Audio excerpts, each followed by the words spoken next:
England, 1816. The grand ballroom of Greyhaven Estate shimmered beneath the glow of 1,000 candles, their light reflected in polished floors and gilded mirrors. Music drifted through the air, elegant and steady, yet beneath its grace lay a tension no one could quite name. Lady Catherine Peden paused at the entrance, her hand lifting to adjust a pearl hairpin, a simple gift from her father on her 22nd birthday. She drew a careful breath before stepping inside, unaware that the night would undo a year of healing in a single heartbeat. The past year had changed her. It had broken her, shaped her, and rebuilt her into someone stronger. When Edmund Ashford, the Duke of Silvermere, vanished from her life without explanation, she had believed the pain would never end. There were weeks she barely ate, nights she cried until dawn, days she refused to leave her room. She had thought herself ruined beyond repair. Yet she survived, and tonight she returned to society not as a fragile girl, but as a woman who had learned how to stand alone. "Lady Catherine," Lady Rothel exclaimed warmly, clasping her hands with delight. "How wonderful to see you looking so well. Your gown is exquisite." Catherine smiled with practiced ease. "Thank you for your kind invitation. Your spring ball is always the highlight of the season." Her pale blue silk gown whispered as she moved through the room. Familiar faces greeted her with polite nods, admiration clear in their eyes. The orchestra began a Mozart piece she remembered too well from happier days. She accepted a glass of champagne from a passing footman, though she did not drink it. "May I have the honor of this dance, Lady Catherine?" She turned to find James Howard, the second son of the Earl of Bainbridge. His kind eyes and gentle smile had been a quiet comfort these past months. "With pleasure, Mr. Howard," she replied, setting the glass aside. As they joined the other couples, Catherine felt a small surge of pride. She had survived. The woman who once believed her heart beyond repair was gone. In her place stood someone steadier, someone guarded. "You seem in good spirits this evening," James observed as they moved through the steps. "I have much to be thankful for," she replied.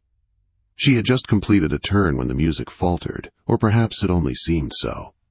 A hush spread through one corner of the ballroom. Whispers rippled like a sudden breeze. The Duke of Silvermere had arrived. Catherine's fingers tightened around James's hand, though her face remained calm. Edmund stood at the entrance, tall and commanding, dressed impeccably in dark evening wear. His chestnut hair was slightly longer than fashion allowed. On his arm rested the Duchess of Harrington, radiant in crimson silk and diamonds, beautiful, worldly, and everything Catherine believed herself not to be. "Are you unwell?" James asked quietly. "Merely a passing chill," Catherine lied, forcing herself to continue the dance. She would not look at Edmund. She would not give him the satisfaction of seeing her falter. But fate was unkind. As the dance ended and James led her from the floor, Catherine found herself directly in Edmund's line of sight. Their eyes met across the crowded room, and everything else faded. The music dulled, voices blurred. For one suspended breath, only they existed. His composed face cracked for an instant. Pain, regret, something raw and unmistakable. Catherine felt her defenses tremble. With every ounce of dignity she possessed, she turned away. She accepted another dance, then another. She smiled, she spoke lightly, she pretended. Yet her heart betrayed her, pounding wildly in her chest. Across the room, Edmund stood unmoving. The Duchess spoke to him, but her words went unheard. Catherine looked different now, poised and confident. But it was the light in her eyes, once meant only for him, now given to others, that struck him hardest. "Your Grace," the Duchess said sharply. "You promised refreshment." "Of course," he replied automatically, though his gaze lingered on Catherine's retreating form. Lord Rothel intercepted him moments later. "Silvermere, good to see you. Wasn't certain you'd attend this season." Quote, "I've been occupied," Edmund answered shortly. "I see the Willower girl is here," Lord Rothel added knowingly. "Thought that might interest you." "Lady Catherine and I are merely acquaintances," Edmund said stiffly. Lord Rothel raised an eyebrow. "Indeed? She seems quite taken with young Howard." Edmund's jaw tightened as he watched James return to Catherine's side. Across the room, Catherine's younger sister, Helena, hurried to her. "He's here," she whispered. "And he keeps looking at you." "Let him," Catherine replied calmly. "It matters not." Helena frowned. "You don't mean that." "Especially after everything," Catherine said softly. As the evening wore on, Catherine and Edmund moved around each other like distant stars, always aware, never close. She laughed at James's jokes. Edmund escorted the Duchess with practiced courtesy. The performance was flawless, until the Duchess steered him deliberately toward Catherine. "Lady Catherine," the Duchess purred, "how delightful to see you again." Catherine curtsied perfectly. "Your Grace." The Duchess placed a possessive hand on Edmund's arm. "The Duke has been kind enough to escort me this season." Edmund cleared his throat. "Lady Catherine, Lady Helena." His voice sent an unwelcome shiver through Catherine. Sensing the tension, James stepped forward with an introduction. Helena leaned in to whisper, "Breathe. You look as though you might shatter." Catherine felt it was true. "If you'll excuse me," she said suddenly, "I require some air." She fled to the terrace, the cool night offering brief relief. Her hands gripped the stone railing as she whispered, "Fool."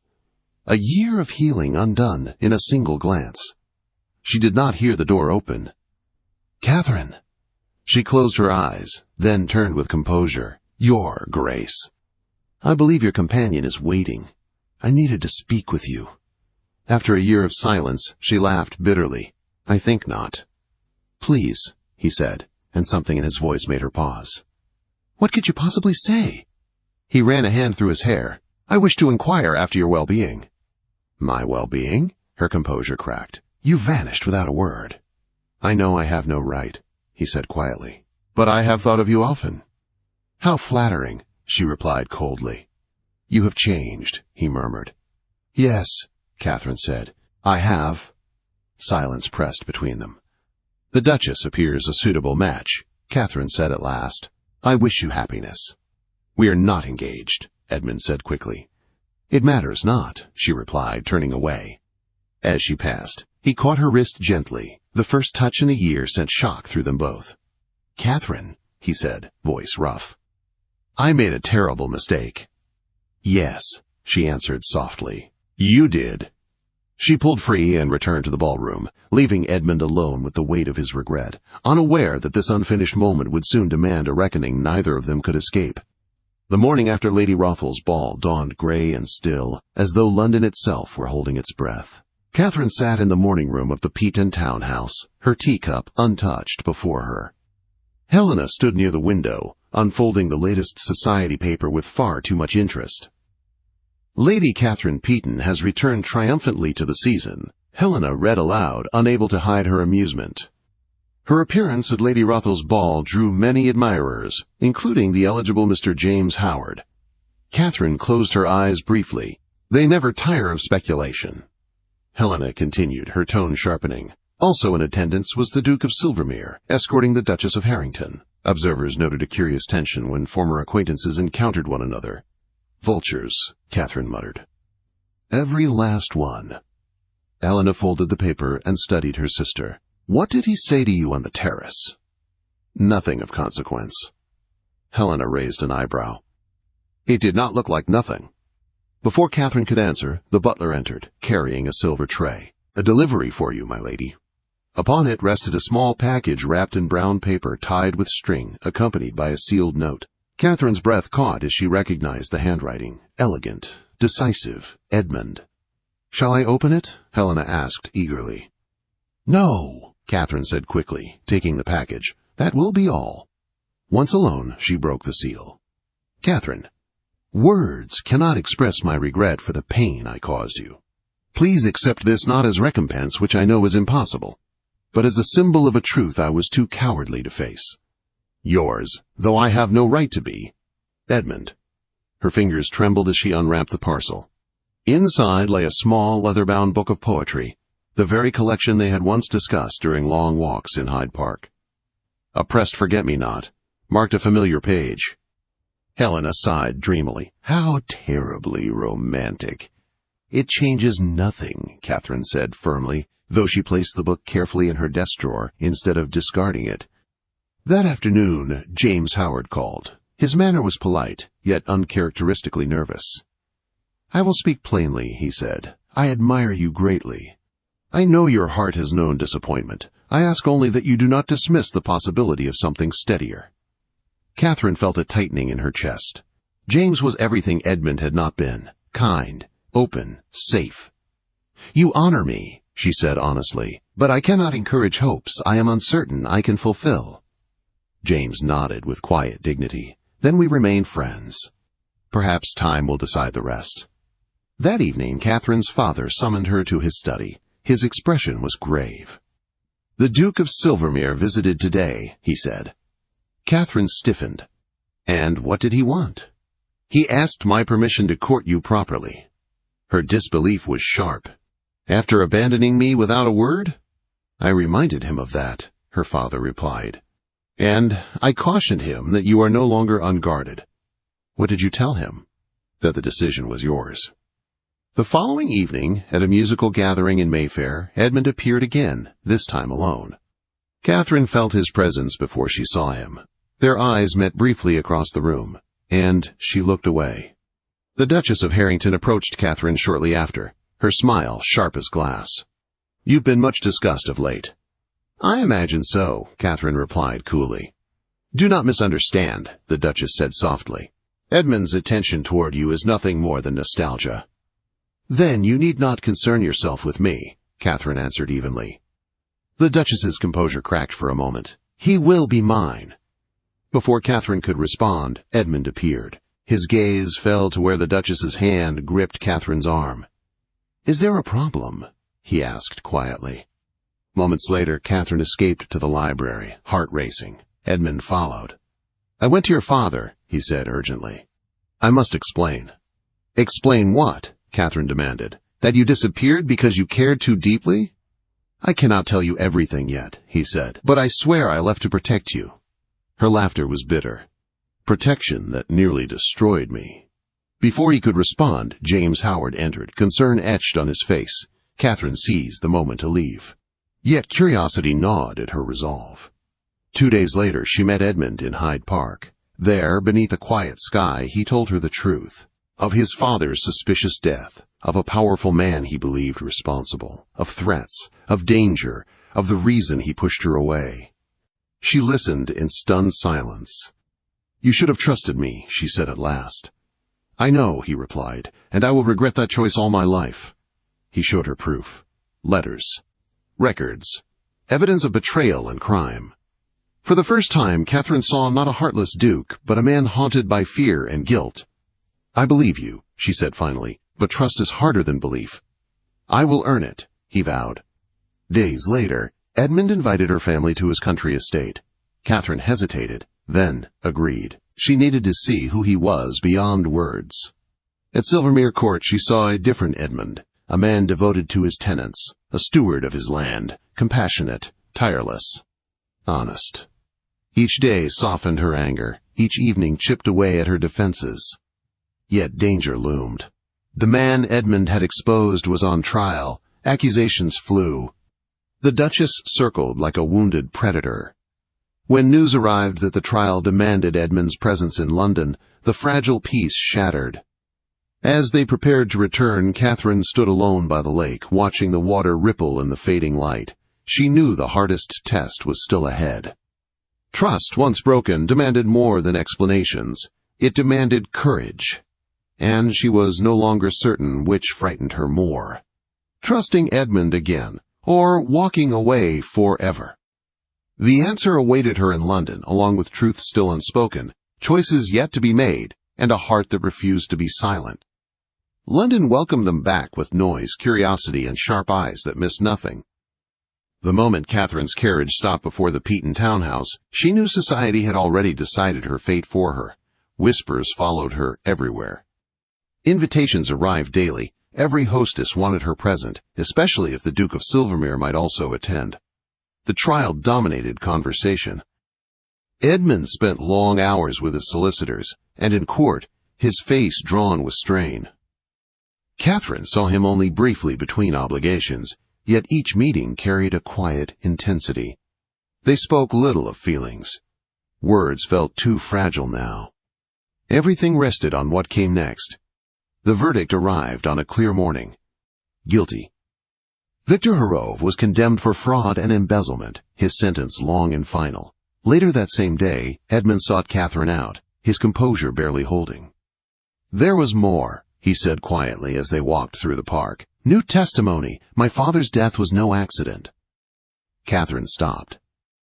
"What do you mean?" "A groom was paid to weaken his saddle," Edmund said, voice tight. "Herov wanted to silence him." Catherine's hand flew to her mouth. So it was murder. "Justice came too late," Edmund replied, grief shadowing his eyes. "But it came." She took his hands without thinking. In that moment, she understood the weight he had carried alone, the fear that drove him to push her away. For the first time, her anger loosened its grip. "You should never have faced this alone," she said softly. "I won't again," he answered. The Duchess of Harrington did not take the verdict quietly. She returned to society like a storm, spreading venom and half-truths. She claimed Edmund had misled her, that Catherine had schemed her way back into his favor. Catherine endured it all with dignity, refusing to engage. The confrontation came at Lady Winchester's grand dinner. The room glittered with expectation. When Edmund entered beside Catherine, the silence was immediate. The Duchess stood rigid across the room, her smile thin and dangerous. During the evening, Edmund asked Catherine for a walk in the garden. Away from listening ears, he stopped beneath an ancient elm. "I cannot ask lightly," he said. "I have failed you once. I will not do so again. But I need to know if you can ever trust me fully." Catherine met his gaze, seeing not a duke, but a man stripped bare by truth. "I need one promise," she said. "No secrets, no decisions made without me." "You have it," Edmund said without hesitation. "Always." He knelt then, the world narrowing to that single moment.